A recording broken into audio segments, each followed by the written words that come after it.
All right, Phil 15. Here is the Hindu worldview. So we're going to go through those 7 elements that I've talked about in a previous video. How are humans conceived of? What is the essential or basic problem for us? What's the cause of the problem? What is the solution, end game, goal? What are the means or the methods by which we can achieve that end? And then the last two deal with how Hinduism sees reality and what they consider to be the sacred. So maybe the first thing we'd start with here is that this term, Hindu, is a Western term. So people in India don't call themselves Hindus. That's probably not true. There are probably some individuals who still use this term, but this was a term constructed because of the nature of the place where these individuals started, the Indus Valley and Sarasvati Valley. So those are just two historic, yes, but more important. They rely, or at least those two places are specific to the sort of etymology of the faith, as well as potentially the beginning of creation, right, in these areas. So there's obviously people who contest that in Africa, but there are places within the region of India, Pakistan, in that area. So the faith is really identified as Sanatana Dharma, right, which means eternal law or duty, right? So this term dharma you'll often see as law, duty. So the Sanatana is the eternal aspect, right? So you can think of Hinduism, unlike, say, the Western faiths, which have an originator, right? So Christ is the originator of Christianity. In the Old Testament, it would be Adam, right? Would be the basis for Judaism, or perhaps the exalted father, Abraham, could be considered that as well, but he would be the father of all three faiths, really. But there is a sort of starting point, right? Muhammad's the starting point for Islam. There is no starting point, so to speak, for Hinduism. There is no one creator or progenitor of the faith. So the faith is not identified in terms of a starting and ending point, which should probably make sense since the idea of Sanatana is eternal. So what those that participate in this faith would suggest is that everybody is actually a Hindu. Everybody participates in Sanatana Dharma, whether they know it or not. So the idea here is that there are many paths to the summit in Hinduism, many paths to the summit. There is no one way, as you might find in, say, Christianity, right? One has to believe in Christ and accept Christ as their savior.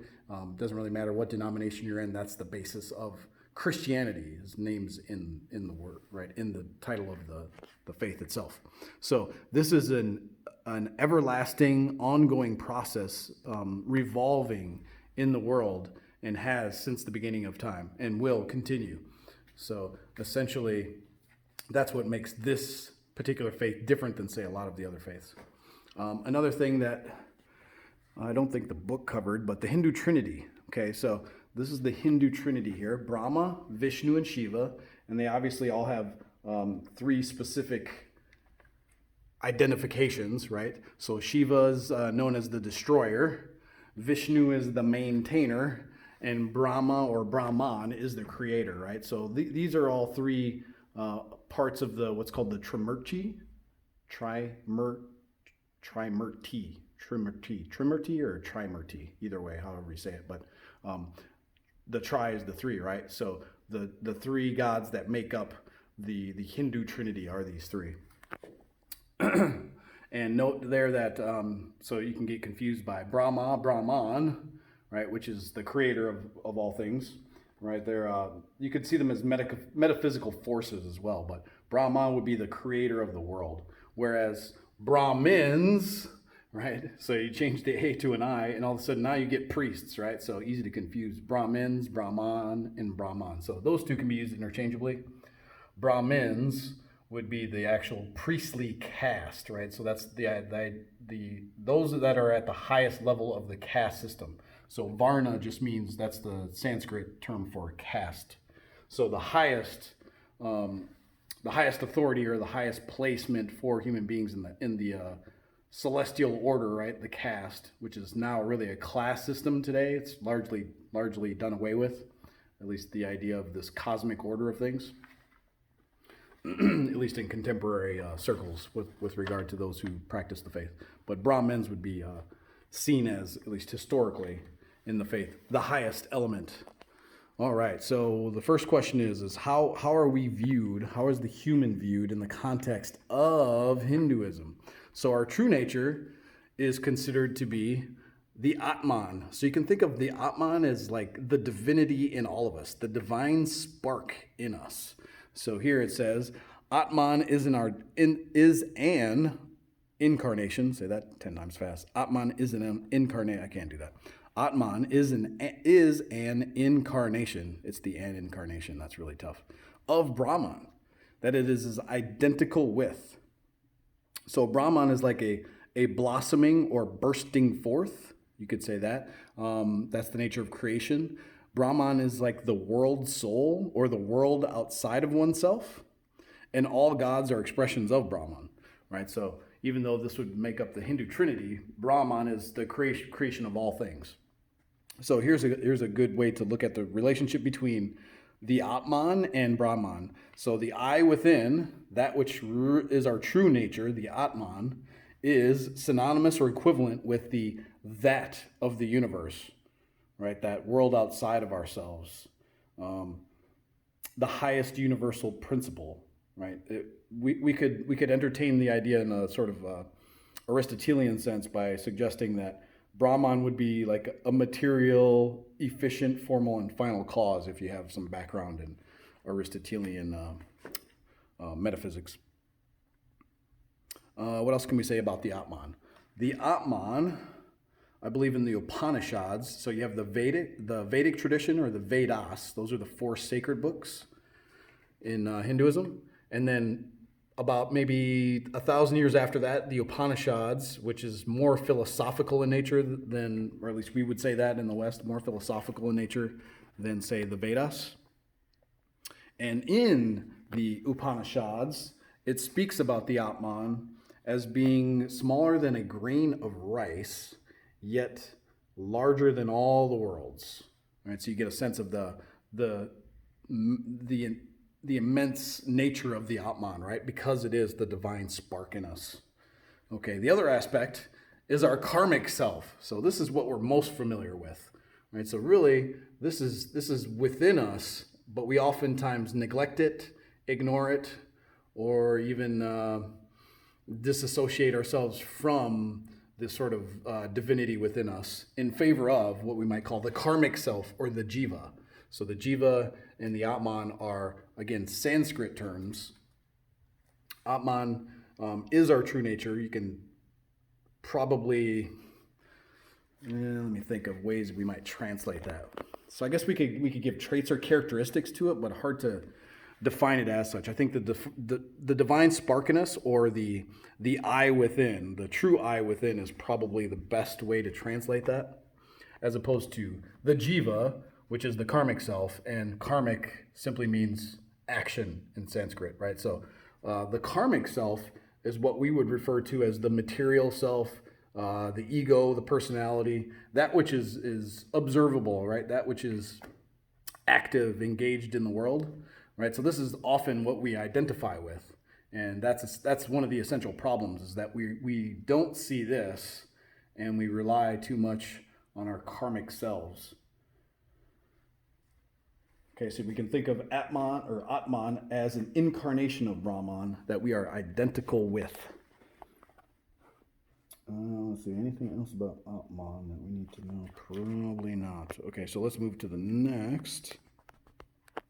So now we're talking about what is the basic human problem that is viewed in terms of the Hindu faith, and that is that we are trapped by our karma. So notice I said that we oftentimes focus our lives on this karmic self, right, on this personality, the ego, and we're satisfying or satiating this being as opposed to our true nature, or at least having a sense of truly what we are. So we are trapped by karma, right? And then karma obviously is the law of cause and effect based in action. So what are we trapped in? We're trapped in the cycle, right? Samsara is that cycle. The cycle of life, death, rebirth, over and over again. and specifically the Atman is trapped in there. So if the Atman is trapped in there, into that cycle, that is the basic problem that we have, right? That we can never escape this unless we access this aspect of who we are.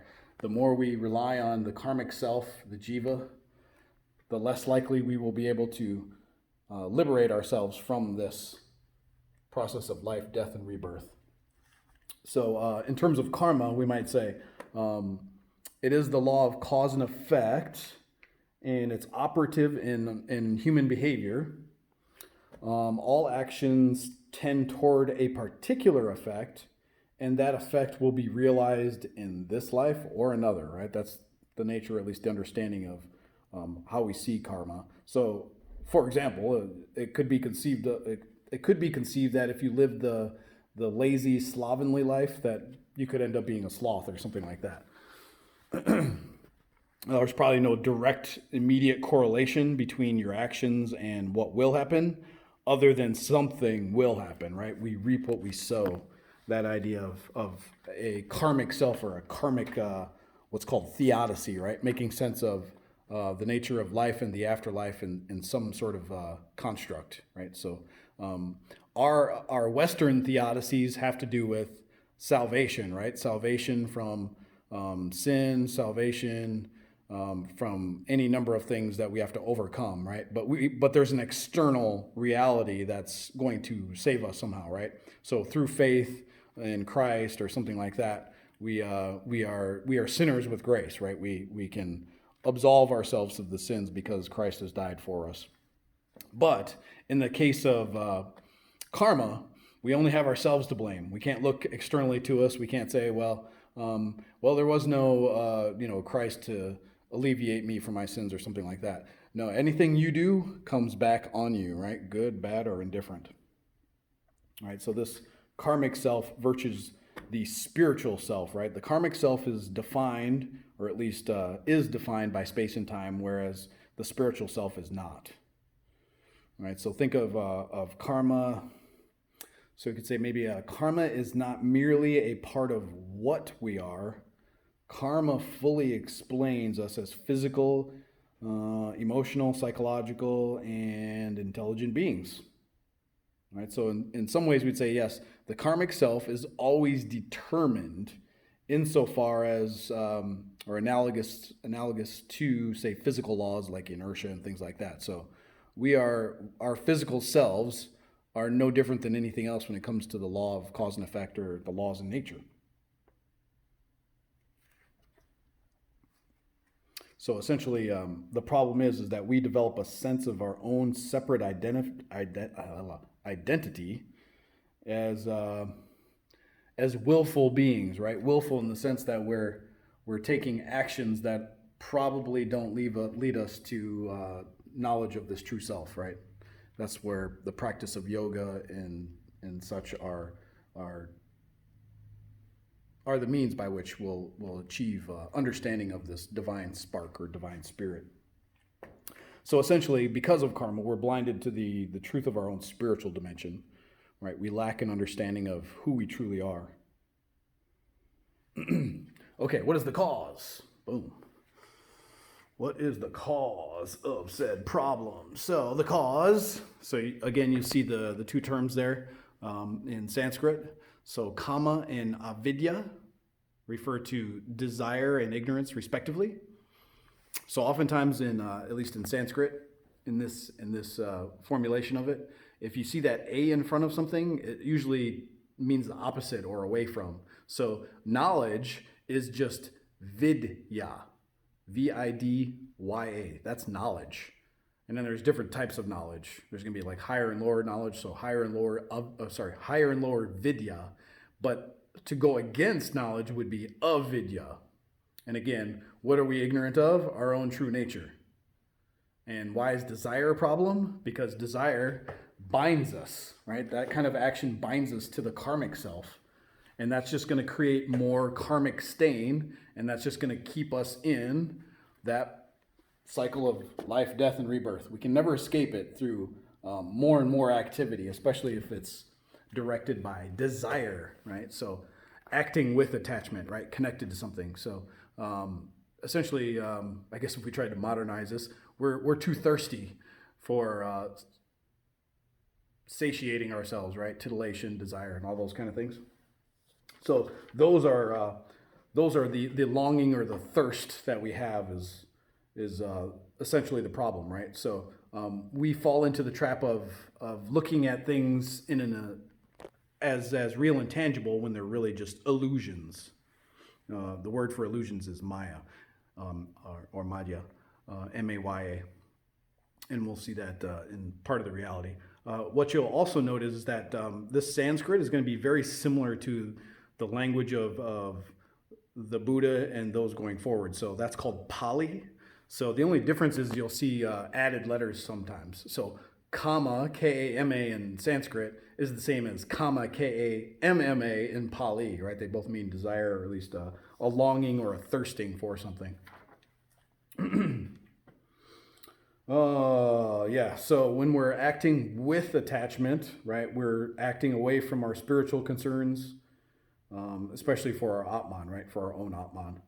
And then if we are relying on our karmic self over our Atman, right, the illusion of the karmic self being who we are, as opposed to our own true nature, right, that's the spiritual confusion that we're fighting with.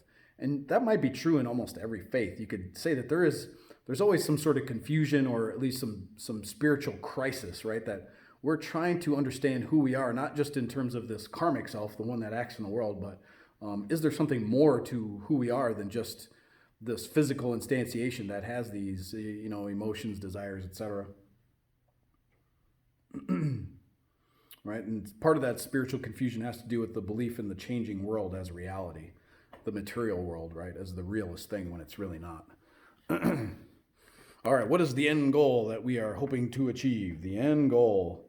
So spiritual liberation from samsara. So samsara, again, is the cycle of life, death, rebirth. Liberation is how you would translate moksha. So moksha is the sort of highest level of, or highest aim in life. Highest aim in life. That's why it's the end or goal, right?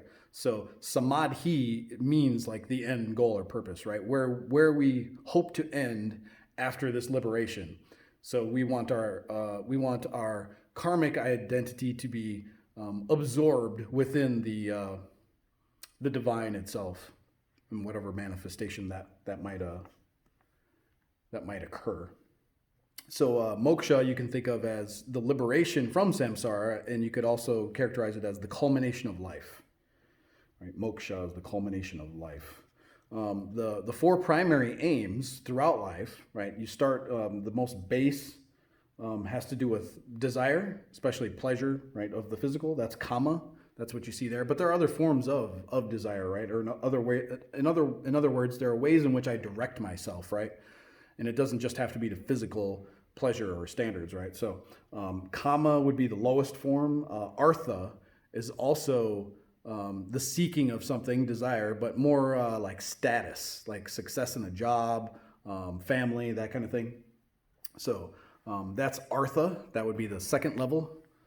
The next level would be dharma. Dharma is appropriately following your duty or obligation. That's following the law. So all of us have specific obligations and duties, and when you fulfill those things, you are, in fact, doing exactly what you are to do, right? To attempt to limit that karmic self, or at least the karmic stain that leads us into this trap of samsara. So really the crux here is the more actions, the more activity we participate in, the more likely we're going to build this karmic stain and thus be trapped in samsara. So we might say, given that was the third level was dharma, right? So the fourth level is moksha, right? So you have kama, artha, dharma, moksha, right? And in Hindu faith, there's a time and place for pursuits, and it always requires the context of right conduct, right? Doing things to the right degree, right? That's the essence of dharma and leading us to the liberation of moksha. What are the means or method of this? So there are paths of action, paths of devotion, and paths of knowledge. So we can act in certain ways when we're directed by our Dharma, we can live our lives devoted to being, say, in the priestly order or in the caste that we might find ourselves, the Kshatriya, right, the warrior class or something like that. And there's ways of modes of spiritual devotion as well. Or we could dedicate our lives to the acquisition of knowledge.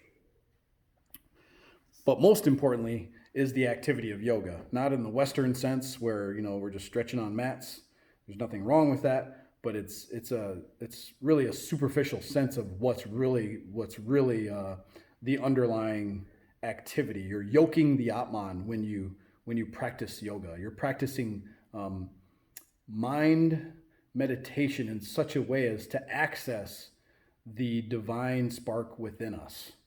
Right, so if this were an easy process, everyone would do it, but it takes practice and years, and there's a procedure that goes along with yoga. If you're interested in that, I can present you with some information on at least some of the ways in which yoga practitioners are attempting to achieve this goal of essentially yoking the Atman, or integrating with yourself through meditation and through practice. Reality. So now we have, how is reality viewed? Okay, so again, we're going to think of Sanatana Dharma as the eternal law, or one's eternal duty. So it's really like a big wheel that's just spinning around. So there is no sense of linear reality here, like a starting point and ending point, much like with Christianity, Alpha and Omega, right, beginning and end, revelation, end times, eschatology, right? All of these things are constructs within Western faiths, as opposed to Hinduism, which doesn't see any end, so to speak, right? The only end that exists is our ability to be liberated, right, and essentially become our divine selves, right, and not return to this reality, so to speak.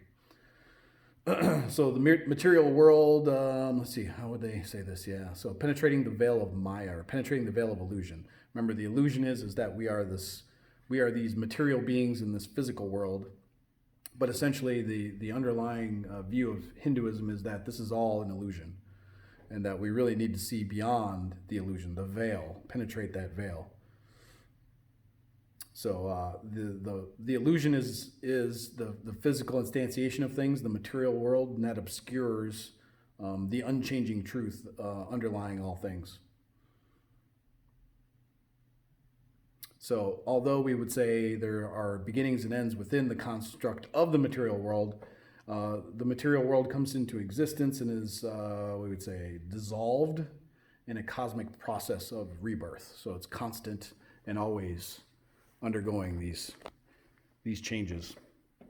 Lastly, what do we have? The sacred. So unlike, again, the Western faiths, which are monotheistic, you can think of the construct of opposites, or the construct of contradictions, and what would be a better word? Paradox, maybe. Paradox, not quite what I'm getting at here, but the idea is that they would accept monotheism, polytheism, because again, there are many paths to the summit. There are many paths to reach moksha. There isn't just a one size fits all. So the idea that they would accept many gods, beyond gods, or even one God, just shows the nature of the sacred being beyond all distinctions. As soon as we try to construct that which we think is the ultimate, we're never going to succeed in that endeavor, right? It's always going to be a failure, like most. So these distinctions really identify a fundamental divergence that is always occurring within reality. So that'll take care of our Hindu worldview. So now you have all the content necessary for the first exam. So your first exam has, I believe I've already published the review sheet.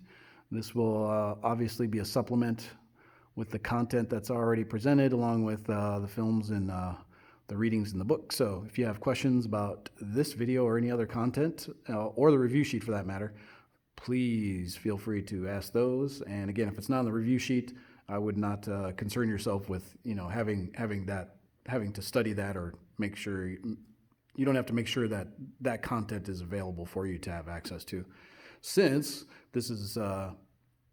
your exam is just based on the handout that I provided. All right, talk to you soon. Bye.